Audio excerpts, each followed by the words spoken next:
Selanjutnya materi akan disampaikan oleh saya sendiri.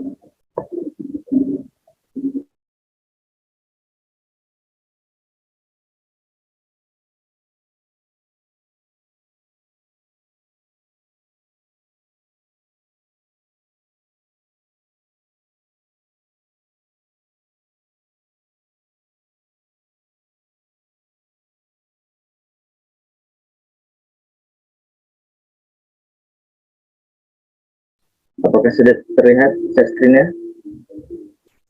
Sudah. Baik. Assalamualaikum warahmatullahi wabarakatuh. Waalaikumsalam warahmatullahi wabarakatuh. Nama saya Muhammad Eka Ardiansyah dengan NPM 211011089. Di sini saya akan mempresentasikan mengenai identitas nasional. Oke. Jadi pertama, pengertian identitas nasional. Identitas nasional merupakan suatu penanda atau jati diri suatu bangsa yang dapat membedakan dari khasnya dengan bangsa lain, karena ciri khas suatu bangsa terletak pada konsep bangsa itu sendiri. Maksudnya identitas nasional itu seperti memiliki ciri khas seperti bahasa, kebudayaan, tradisi, dan lain-lain. Gitu. Lalu ada unsur-unsur identitas bangsa. Yang pertama ada agama. Agama adalah suatu golongan yang klasifikasinya berdasarkan aliran kepercayaan yang dianut oleh individu tersebut. Nah, seiring dengan berjalannya waktu dan semakin dewasanya individu, lingkungan sekitar juga memiliki peran yang cukup penting dalam mempengaruhi kepercayaan yang dianut oleh seseorang. Tidak jarang, seiring dengan berjalannya waktu, seseorang merasakan krisis keagamaan di mana dia kehilangan kepercayaan atas agamanya atau keagamaannya secara umum. Orang ini pun bisa saja pada akhirnya berpindah agama atau menjadi agnostik atau ateis, atau malah semakin kuat keagamaannya setelah menemukan alasan kembali untuk beragama. Lalu selanjutnya ada bahasa. Penggolongan bahasa yang didasarkan oleh aspek simbiolik yang secara arbiter dibentuk sebagai sarana interaksi. Nah, maksudnya pada bahasa pada konteks ini adalah penggolongan sosial yang didasarkan pada aspek simbiolik yang secara arbiter dibentuk sebagai sarana interaksi. Simpelnya identitas yang dibentuk oleh cara suatu komunitas berkomunikasi antar individu di dalam dan di luar komunitasnya. Semua orang mempelajari simbol-simbol yang membentuk bahasa sejak lahir hingga mereka meninggal dunia. Bahasa sendiri sangat dipengaruhi oleh budaya-budaya yang ada pada suatu wilayah. Lalu ada budaya. Budaya merupakan penggolongan sosial yang didasarkan pada pengetahuan kolektif dari suatu masyarakat. Pengetahuan ini yang nantinya digunakan untuk menafsir dan menganalisa lingkungannya sehingga dapat menjadi pedoman untuk bertindak dan memposisikan diri. Cakupan budaya ini sangat luas. Setiap tindakan kita pada kehidupan sehari-hari pasti dipengaruhi oleh keterpaparan kita terhadap suatu budaya. Budaya dapat dipahami sebagai sistem pengetahuan serta pola pikir yang berada dalam pikiran manusia sebagai budaya atau teknologi dan gagasan yang dihasilkan juga sebagai budaya. Lalu ada suku bangsa.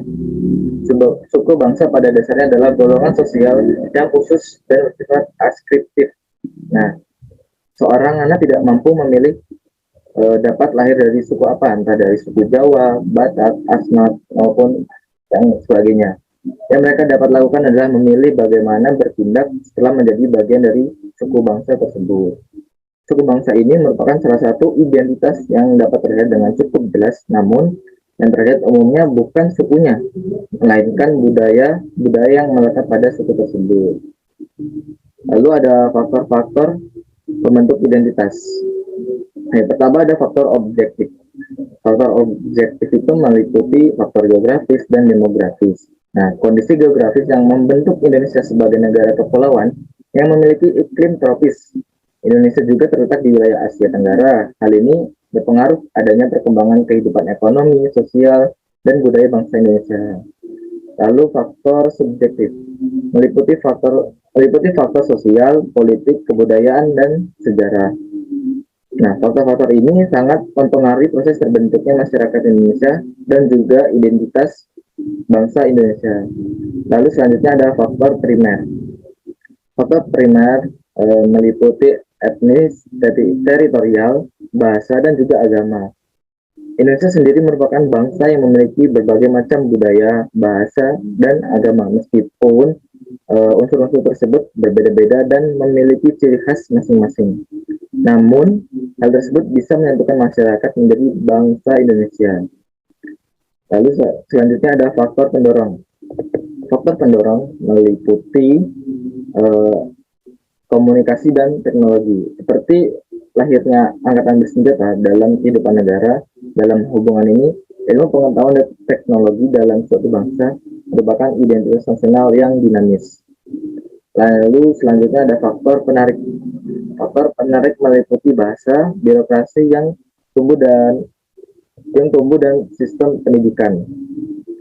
Bahasa Indonesia merupakan bahasa yang sudah ditetapkan menjadi bahasa nasional dan kesatuan nasional. Masing-masing suku yang ada di Indonesia masih tetap menggunakan bahasa dari daerahnya masing-masing. Lalu yang terakhir ada faktor reaktif. Faktor reaktif ini meliputi dominasi, pencarian, identitas, dan juga penindasan. Seperti yang sudah diketahui bahwa bangsa Indonesia pernah dijajah beratus tahun oleh bangsa asing. Hal ini mewujudkan memori bagi rakyat Indonesia, memori akan perjuangan, penderitaan, dan semangat hadir dalam masyarakat untuk memperjuangkan kemerdekaan. Lalu selanjutnya ada ciri-ciri negara yang memiliki identitas nasional. Yang pertama terdapat pola perilaku masyarakat. Nah, maksudnya terdapat pola perilaku masyarakat ini yang menyangkut adat istiadat dan dipraktikkan dalam kehidupan sehari-hari. Artinya pola perilaku tersebut sudah mengakar dan berinternalisasi dalam kehidupan berbangsa dan bernegara. Lalu terdapat lambang-lambang. Nah, maksudnya terdapat lambang-lambang yang secara simbiolik mendeskripsikan visi, tujuan, dan fungsi dari didirikannya suatu negara. Hal ini merupakan unsur-unsur yang dapat membedakan suatu negara dengan negara lainnya. Lalu terdapat kelengkapan kelayakan publik. Nah, jadi yang ini kelengkapan pelayanan publik yang dimiliki oleh suatu negara guna melayani kebutuhan masyarakatnya. Contohnya adalah tempat ibadah, infrastruktur, teknologi, transportasi, pendidikan, komunikasi, dan sebagainya. Lalu yang terakhir terdapat tujuan bersama. Tujuan bersama yang ingin dicapai oleh satu bangsa. Hal ini umumnya tercermin dari ideologi negara, dasar negara, serta konstitusinya. Untuk hal ini, Indonesia sendiri memiliki Pancasila dan UUD 1945. Lalu ada jenis-jenis identitas nasional. Yang pertama, identitas fundamental. Jika merujuk pada falsafah dan dasar negara, tentunya menuju pada Pancasila. Pancasila yang terdiri dari 5 sila sudah memuat hal-hal yang fundamental untuk menjadi pedoman dalam kehidupan bangsa dan bernegara. Lalu ada identitas instrumental. Istilah instrumental bisa diartikan sebagai sebuah alat atau media. Identitas instrumental dalam identitas nasional adalah UUD 1945. Di dalam UUD 1945 ini sudah terdapat aturan mengenai instrumen lain sebagai identitas nasional negara Indonesia. Lalu ada studi kasus. Krisis identitas nasional dalam dunia pendidikan Indonesia. Jadi kasusnya ini pada saat ini Indonesia sedang mengalami krisis identitas di mana masyarakat Indonesia saat ini lebih menyukai hal-hal yang berkaitan dengan budaya barat atau budaya luar negeri. Contohnya seperti suka dance ala barat, lebih bangga memakai pakaian terbuka, lebih suka mengunjungi destinasi wisata seperti di mancanegara ketimbang di dalam negeri dan sebagainya. Fenomena ini juga merembet ke dalam dunia pelajar. Hal ini tentunya menjadi sebuah perhatian melihat para generasi penerus bangsa kurang meminati budaya yang terdapat di Indonesia atau dalam negeri. Arus globalisasi yang sangat pesat tentunya juga berpengaruh terhadap identitas nasional dan berpotensi merosotnya nilai-nilai asli bangsa. Lalu di sini penyelesaiannya yaitu pertama, sekolah-sekolah harus menerapkan yaitu pendidikan kewarganegaraan sejak dini. Nah, di sini pendidikan kewarganegaraan yang diberikan tidak hanya sekedar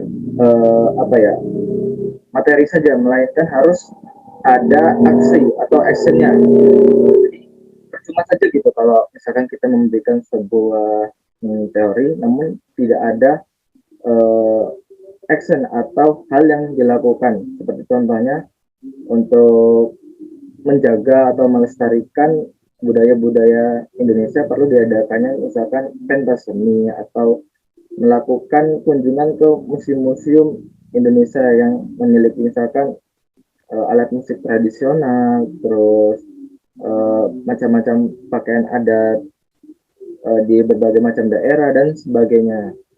Nah, tentunya hal ini akan menjadi sebuah apa ya, sebuah perilaku atau pemikiran bagi para masyarakat bahwa kita ini harus apa ya, bangga atau melestarikan budaya yang telah diwariskan oleh nenek moyang. Jika kita tidak melestarikannya, lalu siapa lagi? Dan jika kita tidak melestarikannya, maka seperti kasus apa ya, pengakuisisian kain songket dari Sumatera Selatan yang diklaim oleh Malaysia tersebut kan memicu adanya konflik antara Indonesia dengan Malaysia. Nah, hal ini tentunya tidak ingin terjadi lagi jika apa ya, sebuah budaya yang dimiliki bangsa Indonesia diakui oleh bangsa lain, begitu. Oke, sekian presentasi dari saya. Jika ada pertanyaan, silakan.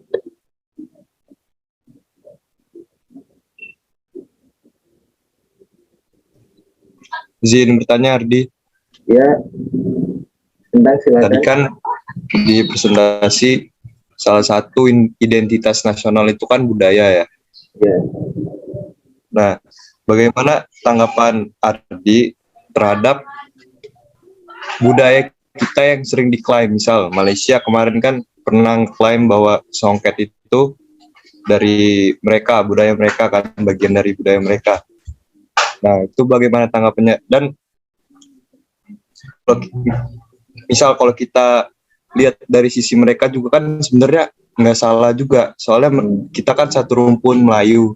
Apalagi setahu saya ya, songket itu kan dari Sumatera Selatan. Nah, dulu kan pas Indonesia belum ada, masih berbentuk kerajaan. Kerajaan Sriwijaya itu kan kekuasaannya hampir se-ASEAN. Nah, bagaimana tanggapan Ardi ya sebagai mahasiswa lah terhadap klaim-klaim budaya seperti itu? Apakah bagaimana ininya? Terima kasih. Oke, baik, terima kasih Bintang sudah bertanya. Jadi menurut saya hal ini apa ya, merupakan satu hal yang bisa dibilang wajar karena apa? Jadi kita sebagai masyarakat Indonesia mungkin kurang peduli terhadap budaya atau tradisi yang telah ada gitu. Seperti contohnya kasus kain songket yang di Sumatera Selatan.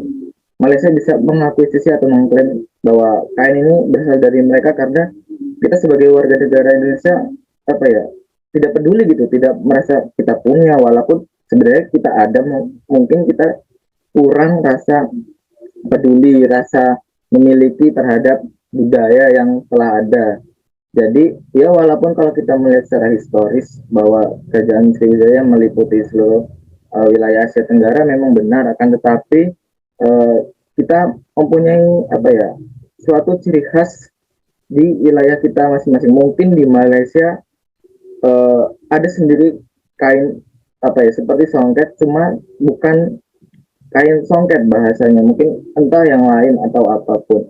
Nah, hal ini kalau menurut saya apa ya, sangatlah wajar karena mungkin masyarakat Indonesia sendiri kurang mengapresiasi atau kurang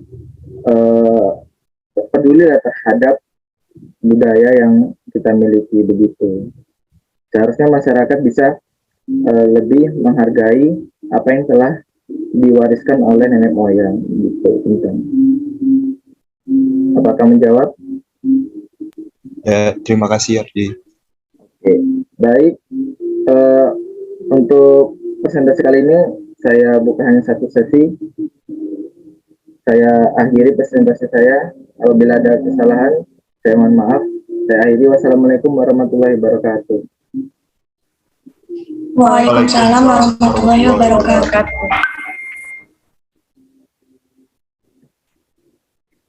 Selanjutnya presentasi bisa dilanjutkan oleh Bu Penny. Pada Bu Penny dipersilakan. Oke, share screen ya. Ya.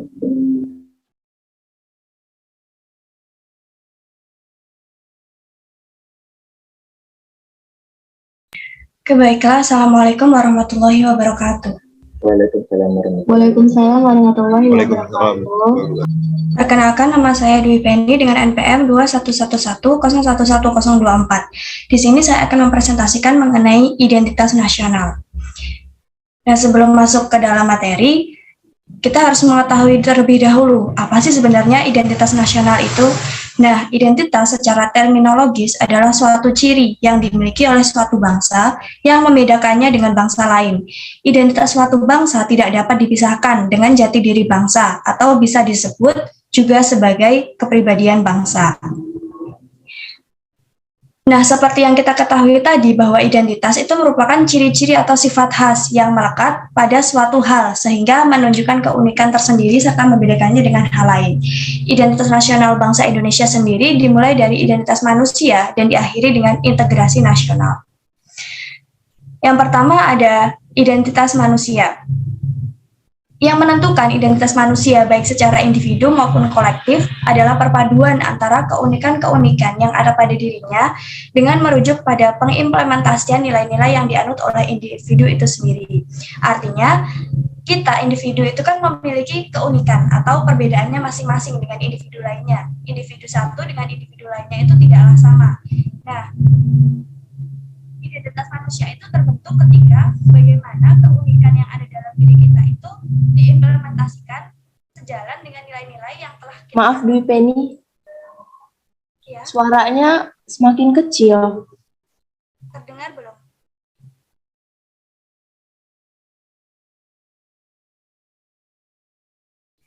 Baiklah, saya ulang. Yang pertama ada identitas manusia. Yang menentukan identitas manusia baik secara individu maupun kolektif adalah perpaduan antara keunikan-keunikan yang ada pada dirinya dengan merujuk pada pengimplementasian nilai-nilai yang dianut oleh individu itu sendiri. Artinya, setiap individu itu kan pasti memiliki perbedaan serta keunikannya masing-masing. Nah, identitas manusia itu terbentuk ketika keunikan dan perbedaan dari setiap manusia itu diimplementasikan dengan nilai-nilai yang telah dianut oleh setiap individu itu sendiri. Lalu yang kedua ada identitas nasional.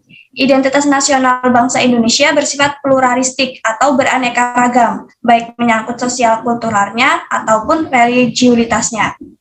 Seperti yang kita ketahui bersama bahwa di Indonesia itu ada banyak suku, adat istiadat, bahasa, agama, dan lain sebagainya. Nah, identitas nasional itu adalah perbedaan tersebut dan bagaimana cara kita untuk tetap bersatu di antara banyaknya perbedaan tersebut itu berkaitan dengan integrasi nasional. Nah, negara Indonesia terbentuk dengan proses yang sangat panjang serta membutuhkan waktu yang cukup lama untuk mampu menumbuhkan rasa nasionalisme serta membangun integrasi nasional di dalam diri masyarakatnya. Dengan demikian, kita sebagai generasi penerus bangsa harus mampu menjaga integrasi nasional yang sudah terbentuk dari zaman dahulu. Lalu kemudian ada sumber identitas nasional bangsa Indonesia. Ada 9 sumber identitas nasional bangsa Indonesia. Yang pertama ada dasar negara, yang kedua ada wilayah dan kondisi geografis, yang ketiga ada politik Indonesia, yang keempat ada ideologi dan agama, yang kelima ada ekonomi, yang keenam ada pertahanan dan keamanan, yang ketujuh ada demografi, yang kedelapan ada kebudayaan, dan yang terakhir ada bahasa. Yang pertama yaitu ada dasar negara. Seperti yang telah kita ketahui bersama bahwa terbentuknya dasar negara itu bukan karena usulan dari satu pihak saja atau dari satu kelompok yang menginginkan bahwa dasar negara Indonesia adalah Pancasila. Namun dasar negara itu terbentuk atas musyawarah dan mufakat dari para pemimpin negara dengan proses panjang. Dengan hal tersebut, dasar negara jadikan pandangan hidup dalam kehidupan bermasyarakat di Indonesia. Lalu yang kedua ada wilayah dan kondisi geografis. Nah, Indonesia itu telah diakui kedaulatannya oleh dunia dengan wilayah dari Sabang sampai Merauke yang berdaulat serta bersatu. Yang ketiga ada politik Indonesia. Politik Indonesia itu diatur dan dimusyawarahkan secara mufakat hikmat, serta bijaksana. Perpolitikan di Indonesia itu berdasarkan nilai-nilai Pancasila. Lalu yang keempat ada ideologi dan agama. Seperti yang telah kita ketahui bersama bahwa di Indonesia itu adalah negara yang multi agama. Artinya banyak agama yang diakui secara sah oleh Undang-Undang Dasar. Nah, akibat adanya multi agama itu, Indonesia itu rawan terhadap disintegrasi. Oleh karena itu, sebagai masyarakat kita harus mampu bersikap toleransi antar umat beragama. Lalu yang kelima ada ekonomi. Kekayaan alam yang menyangkut hidup orang banyak itu diatur oleh negara, sedangkan bidang lainnya itu dijalankan oleh swasta dan juga koperasi. Lalu yang keenam ada pertahanan dan keamanan. Nah, sistem pertahanan dan keamanan di Indonesia itu adalah hankam rata atau pertahanan dan keamanan rakyat semesta. Dalam sistem ini, ketika Indonesia diserang oleh negara lain, maka yang bertugas untuk mengamankan negara itu bukan hanya tugas dari TNI ataupun Polri saja, tetapi dari seluruh masyarakat Indonesia itu juga memiliki tugas untuk mengamankan serta mempertahankan bangsa Indonesia. Lalu yang ketujuh ada demografi. Demografi itu berkaitan dengan banyaknya suku bangsa dan adat istiadat yang ada di Indonesia. Dengan banyaknya suku bangsa dan adat istiadat di Indonesia itu, kita harus mampu bersatu di atas perbedaan tersebut, serta mampu menerima perbedaan tersebut dengan baik. Lalu yang kedelapan ada kebudayaan.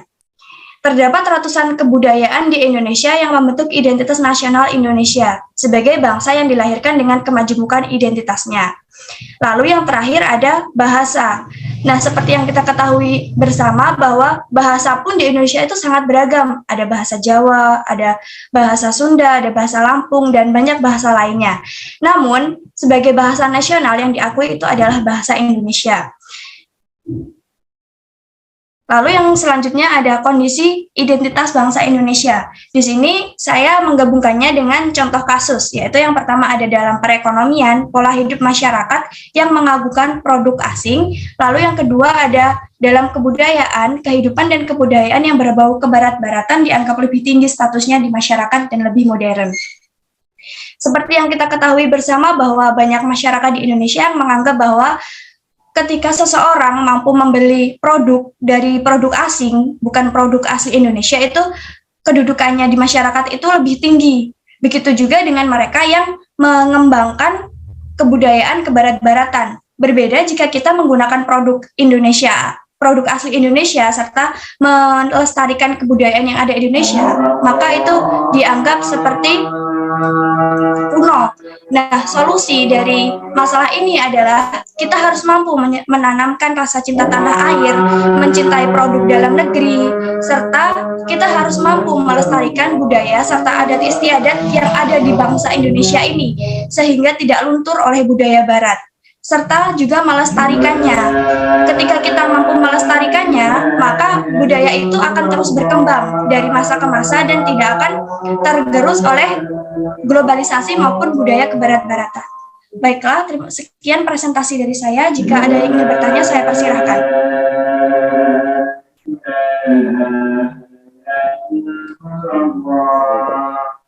Ini saya ingin bertanya, jadi mengenai tadi ya produk asing gitu, kita ketahui bahwa pemerintah saja masih mengimpor produk dari luar negeri.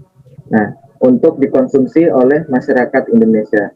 Padahal sebenarnya kita masyarakat Indonesia juga mempunyai produk dalam negeri yang tidak kalah bagusnya atau tidak kalah tidak kalah bersaing dari produk luar negeri. Nah, apakah hal ini juga pemerintah kurang mendukung produk dalam negeri? Maksudnya di sini pemerintah juga tidak mau mengakui atau mungkin ya itu tadi kurang minat dalam produk yang dimiliki oleh bangsa sendiri begitu. Oke, izin menjawab pertanyaan dari Muhammad Eka Ardiansyah. Sebenarnya pemerintah itu sendiri sudah mendukung dari pengembangan produk-produk yang ada di dalam negeri, seperti UMKM. di Indonesia itu kan banyak sekali UMKM ya. Pemerintah sendiri sudah menggalakkan program untuk pengembangan UMKM yang ada di Indonesia agar produk-produk di Indonesia itu semakin berkembang dan dapat bersaing di kancah nasional maupun internasional. Mengenai masalah masyarakat yang lebih memilih untuk menggunakan produk luar negeri atau produk asing itu, sebenarnya ketika masyarakat mampu menanamkan pada diri mereka bahwa ketika saya mampu menggunakan produk dalam negeri dan mampu melestarikannya serta mengembangkannya, itu lebih baik daripada kita menggunakan produk yang ada di luar negeri. Karena ketika kita menggunakan produk yang ada di dalam negeri, berarti sama saja kita membantu UMKM untuk terus maju, dan bisa jadi kita juga membantu perekonomian Indonesia untuk terus maju. Begitu. Apakah sudah cukup? Oke, baik, sudah cukup. Terima kasih Penny atas jawabannya. Oke, sekian terima kasih presentasi dari saya. Saya akhiri. Wassalamualaikum warahmatullahi wabarakatuh.